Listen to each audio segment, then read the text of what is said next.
Live from the Counterpunch Media Studios in Davison, Michigan, it's time for real lives, real families, real fitness. It's time for Derek Noel Fitness. What is going on, everybody? Welcome to episode 49 of Derek Noel Fitness Live, where we are talking about an awesome topic today. And I can't wait to get into it with you. But real quick, if you could give this video a like and a share. We're going to be talking about the 12 most successful habits, or the 12 habits that most successful fitness and health programs follow, or the ones that you build when you're doing that. It can be a little bit of a tongue twister there. So we're looking at habits for success. I really can't talk. That's fine. If you can give this a like and a share, like I was saying, that would be great. You can always give us a follow over on the YouTubes if you haven't already at youtube.com/counterpunchmedia. That is all one word. And we're going to have a good time on the show tonight. I can't wait to get started with this one. So that being said, let's jump right into these habits for success. So if you look at every program, every health and fitness protocol, whether it is CrossFit or a group fitness or a strength training program paired with any sort of nutrition program, and it can literally be anything from keto to the zone diet to Atkins, which by the way is basically just keto, or anything like that, paleo, if it fits your macros, anything like that. They all have some things in common, and that's what we're looking at through today. And it's going to be really helpful. So if you have been having a hard time, maybe this is going to be an awesome episode that really helps you out when it comes to picking up on some things that maybe you're not doing, or maybe that you kind of have taken for granted that really do add up. Because remember, habits start small, but the results from those habits end with the big picture. So there's no one big thing you can do that will get your results right now. There's no one thing that can do that. There are a bunch of small things that you can do that you can start to stack and add on top of each other, called the compounding principle, that will get you there though. And remember, it's not a quick process. It is a slow process. It takes more time than most people are willing to put into it, because they're fed the lie that is, you can get results right now. Buy this pill, and it's your quick fix, and in a month you'll be at the weight that you wanted to do. Never mind the fact that it took you 20 years to put that weight on. We're going to get that 20-year weight off in a month. And people are fed these lies all the time by marketing, and unfortunately, it doesn't work that way. It takes a long, arduous process, and it takes commitment.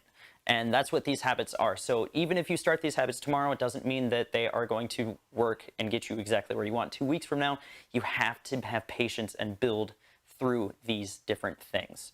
So like I said, I have 12 here. They're in no particular order.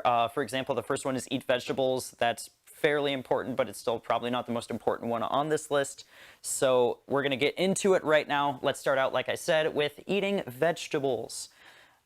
Like I said, it's on the surface, it's not super important. It doesn't seem like you need to eat vegetables in order to be successful, because, fun fact, sometimes you don't, especially if you have a balanced diet already. I'm not saying to eat more vegetables, but if you're not eating any vegetables, then here's a few reasons why you should start eating vegetables. Number one, micronutrients. You have macronutrients, proteins, fats, carbs. But you have a bunch of micronutrients as well, your vitamins and minerals, vitamin C, vitamin D, vitamin K, yada, yada, yada. All of those things you can find in vegetables, and you get in way higher dosages in vegetables than you do in most things. Now, if you're looking at things like iron, iron is in its highest points in red meat, for example, which is why some people need to eat red meat, especially some females. But again, if you are a vegetarian, for example, or a vegan, and meat in general is off the table, you definitely are already eating vegetables. If you're a meat and potatoes person, which I know a lot of people are, you really need to find one of those couple vegetables that you can eat. Cruciferous vegetables are really good, and you can go green beans, or you can go broccoli, cauliflower, kale, whatever you want. Find something that works for you, and eat them. A really good goal that I have told some people to try, and who knows, maybe I'll just start running a challenge on this, is 800 grams of fruit and vegetables a day. That is like a 1.5-ish, because 1 kilogram or 1,000 grams is 2.2 pounds. Yeah, it's probably about a little over a pound of fruits and veggies a day, which sounds like a lot until you realize that you probably eat like 3 or 4 pounds of food a day, and then it's pretty good there. And keep in mind that's fruit and vegetables too. And I don't know about you, but I could smash probably like 400 grams of watermelon in one sitting, no problem. And when I frame it like that, all of a sudden it doesn't seem like that much, right? So eating those vegetables, getting those micronutrients is really good. One of the other things that you get from fruits and vegetables is fiber, which is really good for your gut health. So keep that in mind. Gut health is a whole other episode. I can talk about that for a long time. Maybe I'll do that one next week. Maybe I will find an expert in gut health, because I don't consider myself an expert in gut health, but I am a little bit knowledgeable on the subject. So I might try and find someone that I can interview for that and talk about gut health. I think that would actually be a really good process. And real quick, if you are watching, please say hi in the chat. If you have a question, I would love to be able to answer it. My main focus is on Facebook, but the person behind the camera will definitely tell me if there's something on YouTube. And I would love to be able to answer any questions or any follow-ups that you might have to these, or if you want to call me on my bull, then you can, or if you just wanted to add something, I have no problem adding your comments to the discussion, because it is a discussion and these things are important and feedback is good. Number 2 on the list is drink water. And this one really is a little bit less of an issue for more people. It used to be a bigger issue. But water is also really important. Number 1, you just need it, period. Almost every single process that your body goes through, from digestion to producing energy for your workouts, to shuttling nutrients, to making sure that your brain, or to making sure that you're getting oxygen and everything like that. Literally everything, your joints, it all needs water. Our body is a majority water, so we want to make sure that we're getting enough of that. And if you have no idea where to start, the best bet, your best bet right now, the number 1 piece of advice, if you are someone who does not eat, or who has not been drinking water, who has a hard time at it, and you're looking for a number, I'm not even going to give you a number. Drink more water than you are right now, period.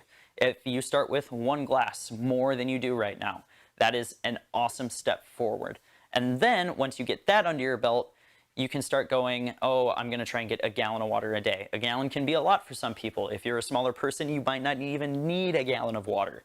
And that's where the equation, half of your body weight in ounces of water. So, for example, if you weigh 150 pounds, minimum, you want 75 ounces of water there. And you can get water in, water. You can get tea. This one is a fun one that is misinformed a lot. Coffee counts as water intake. Yes, there is caffeine in it. Yes, caffeine is a mild diuretic, but there is more water in there than there is caffeine can pull water out of your body from. So you still get water intake. Basically, anything that is non-alcoholic counts towards that water intake. So drink your water, drink your teas, drink your coffees, drink your carbonated waters, drink your pop if you're drinking it. All of these things do count towards your water intake, so make sure that you're getting that in. If you're eating watermelon is a majority water. That still counts too. So just make sure you're getting more water than you are currently, and you should be good. Unless you're drinking like 1.5 gallons or 2 gallons of water, then you're probably set. You don't want to go too much higher than that. And to be honest, I don't understand how people drink like 2 gallons of water a day. I can do 1 gallon pretty easily, but anything more than that, I'm sure my wrestler buddies are probably laughing at me by saying that right now. So like I said, drink water, eat vegetables. Number 3, which is probably the most important habit on all of these lists, or on basically any list you will ever find, is this number 3, and it is get sleep.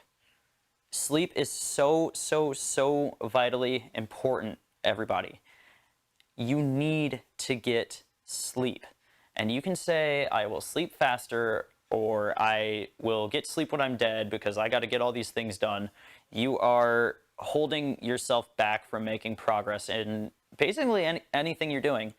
It's kind of like, the best way I have heard this explained was by, I don't remember his name. It was on an episode of a podcast called Barbell Shrugged. And they were talking about sleep. He was a sleep specialist. And the best way that I've heard this explained is as follows.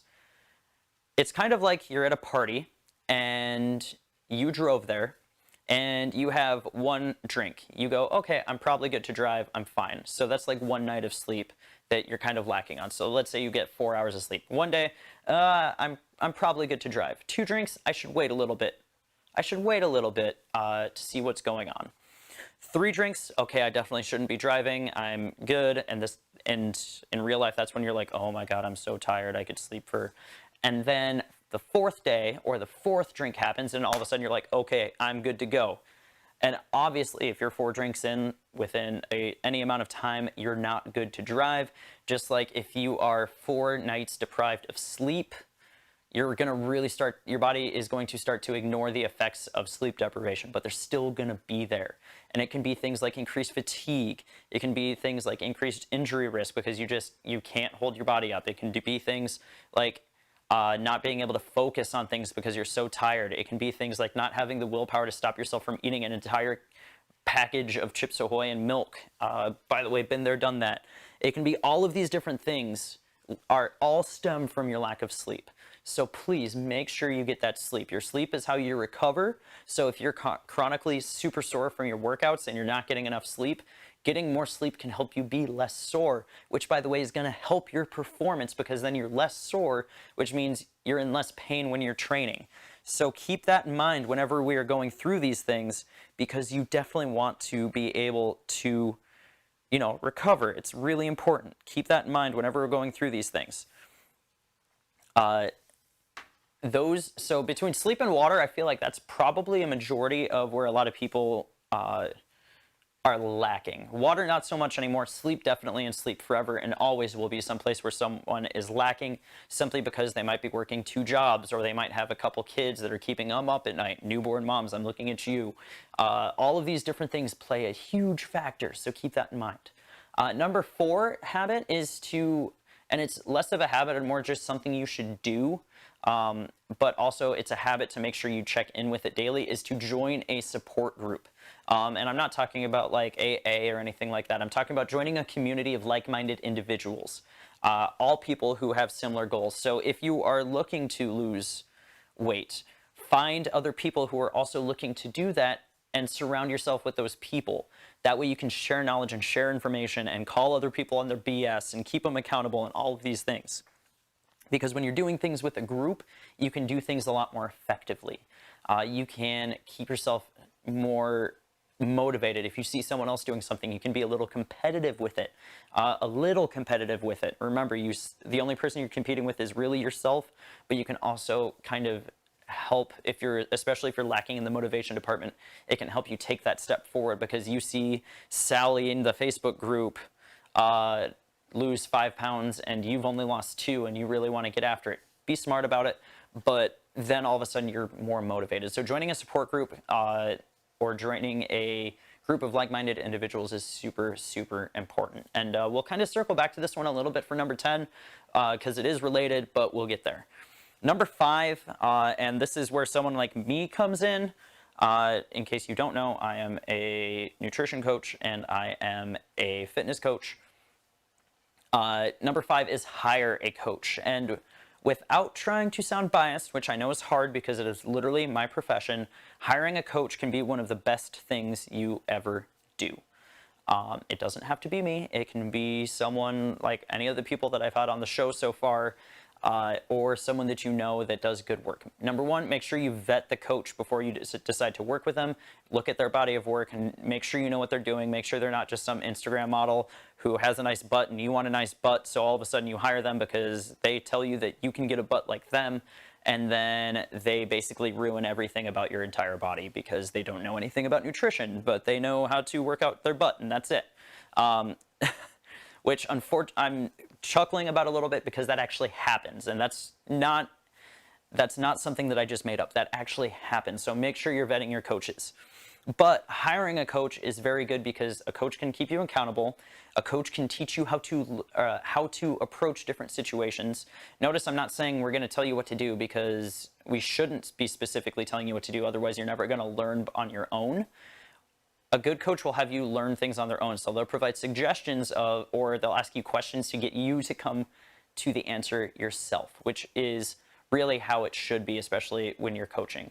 Can I tell you exactly what to do all the time? Yes.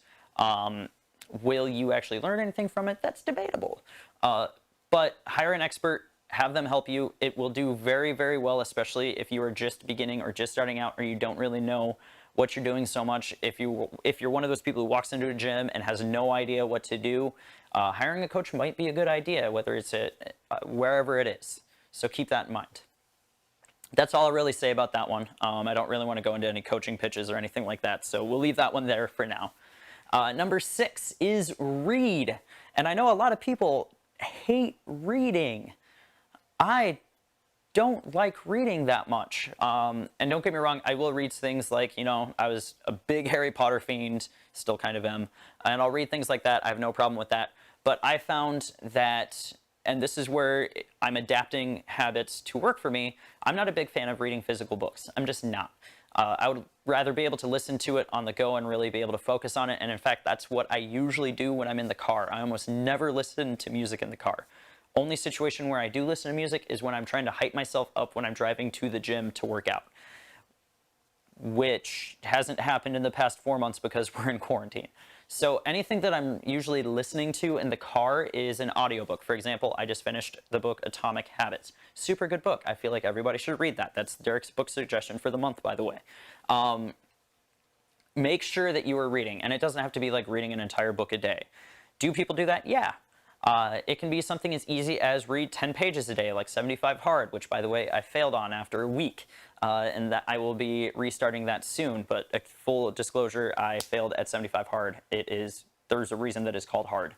But we'll be building back into that. I'm talking to a couple of people, and we might have an accountability group because, joining a support group is a good thing to do for success. But reading does a few things. Number 1, it can help calm your mind. Number 2, especially if you're reading things like biographies or autobiographies or self-development books or books on your profession or things like that, they help expand your knowledge base. You're going to be learning things. And when your body is learning things, your body is not going to be complacent doing the same thing over and over again. When you're learning, you're expanding. When you're not learning, you're staying the same. And being the same, complacency is mediocrity, is something that I think I've said before, and if not, I'm saying it for the first time now. Complacency is mediocrity. If you're complacent with where you are, and you do not do anything to change your situation, you will be destined to stay there forever. So make sure you're doing things to expand your knowledge base, whether it's reading, whether it's working on something, whether it's journaling or coming to these new conclusions and expanding and researching. These are all super duper sorry, I lost my train of thought by the conversation in the chat. All of these things are going to help expand your base. They will help keep you growing. And when you stop growing, that's when you begin dying. So that's not a good thing. So keep growing, keep expanding your knowledge base, keep learning new things. And that's where I will leave number 6. And before I get into the next 6 of them, I feel like this is probably a good idea to take a quick break. So without further ado, let's hit that break. You're listening to Derek Noel Fitness here on IPMNation.com/counterpunch. He'll bring the smarts. Now the sweat, well, that's up to you. And we are back from the chat. April Delore mentioned Dream Big by Bob Goff is a great book. I actually haven't read that one or really heard of it. So April, if you could provide a little quick synopsis of what it's about, make it like a sentence or 2 or 3 maybe, then I could actually look, and who knows. Journaling is great. So number 7, staying active. And I want this to be separate because I will tell you right now, number 8 is exercise. Staying active and exercise are 2 very, very, very different things, especially with what I'm talking about. So staying active has nothing to do with going to the gym 3 times a day, working out for 45 minutes a day for 7 days a week and just crushing it and being super active, and that's how you get successful. It has nothing to do with it. Staying active is what you are doing when you are not in the gym, when you are not working out. Staying active is those things like step goals, like get the 10,000 steps a day, which, by the way, will get you off your feet, which is important. There are a lot of studies recently that have shown that if you are sitting around or you have a desk job or you're generally sedentary all day, 1 workout a day does not counteract that. So basically, if you have a desk job and you're sitting all day long, hitting that one workout and not doing anything else besides that workout, do not cancel each other out. The one workout is not a replacement for sitting all day. So the biggest thing that you can do is be active. Do things like standing up. Like, I should probably be standing up doing this right now, but I'm sitting down because I'm in my living room. Walking around, getting a sit-stand desk so you can stand up while you're working at your desk all day long. Moving around, doing these things. Those are all the things that are considered stay active. Increasing your step goal, parking at the back of the parking lot, and walking yourself all the way across the parking lot to increase that activity. That non-exercise activity isn't just walking, it's literally everything else you're doing. So even if you're at a sit desk and you can't stand, getting something like pedal underneath your desk or something like that, getting a ball to be able to bounce up and down, all of those things lead to increased energy expenditure, which lead to more calories burned, which leads to fat loss and leads to a healthier body and things like that. So make sure that you're staying active and you're not just relying on doing one workout a day to counteract everything, because it's not going to. Which brings me to number 8, which is exercise.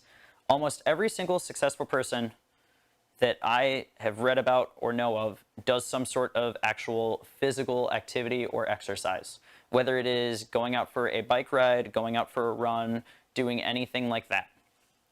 And some of these people a lot of them are people who are largely successful, who are running major corporations, and hey, guess what? No matter how busy they are, if they're a CEO with 4 kids and they're busy all the time, they still make time for exercise. They still make time to go to the gym for 30 or 45 minutes to make it happen. Sometimes they sacrifice their sleep a little bit, which goes against what number 3 was, which was get sleep. But they're making sure that they do it because keeping their body healthy keeps their mind healthy. So make sure you are making time for it. Whether you think you have time or not, you could probably carve out a little bit of time to do it.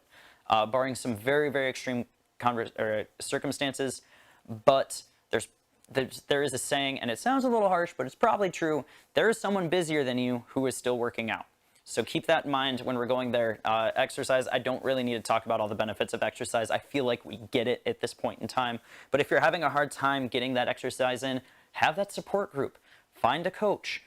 Read about working out so that you can start to apply some of those principles so you can learn. The internet is a wonderful, wonderful thing when it comes to learning new things. So keep that in mind with exercise. Real quick, I wanted to hop back. April was talking about Dream Big by Bob Goff, which is about guiding you to know what you want, why you want it, and what you're going to do about it. He leads you through life experiences and what you can do to make dreams happen with active goals.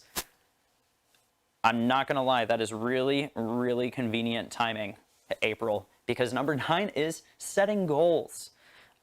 Same deal with reading, same deal with staying active. If you are being active in growing, you are setting goals. You need to set those goals. You need those small benchmarks. And those goals don't need to be something ridiculous like, I'm going to have $20 million net worth and nothing else. Like, if you have nothing to guide you, if you have no stepping stone goals to get you there, it's probably not going to happen. And I'm not saying that my goal is to have $50 million.